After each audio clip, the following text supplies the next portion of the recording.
You have got a big hit show on your hands. Let's talk right away about the WAHL Show, what it was like creating it, and where you're going in the future. But let's just start right off.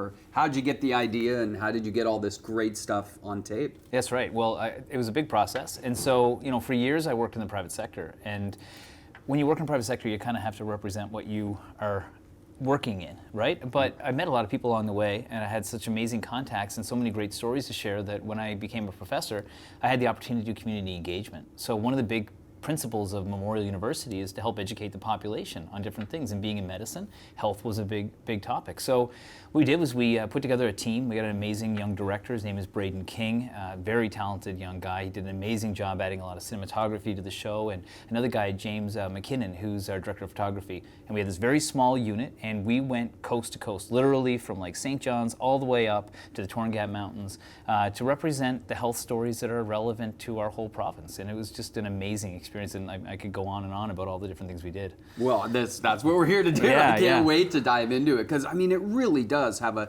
cinematography level of a national, international caliber show. The drone shots, very dynamic. But I guess we'll start with, what's the through line of the show? Like, I guess it's through your perspective. You're the protagonist, but even you have an arc as the episodes unfold. Yeah, that's right. So my last name is WAHL, W-A-H-L, so Wellness and Healthy Lifestyle. So the premise... Wellness and Healthy Lifestyle. Lifestyles is easy. Yeah. And when we talk about subsequent years, next year, one of the things we did was exploring health. And so, that was kind of our tag for the whole thing, is that there's aspects of health that I may not know about in my formal education. Things like whether laughter is good for us, because we have a lot of laughter here in Newfoundland, or whether music that's part of our culture and part of our everyday life is actually going to make us healthier as we get older. So we started to explore topics that weren't your traditional wellness topics, but were really inherent to Newfoundland.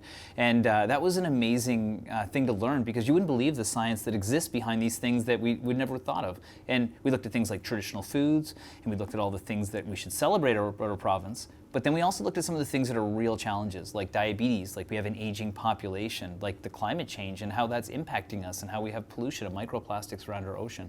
So, we kind of took it from all angles, and topics that weren't your mainstream. It wasn't just exercise and diet and all those traditional mental health type things. We weaved all those things in, but through different forms.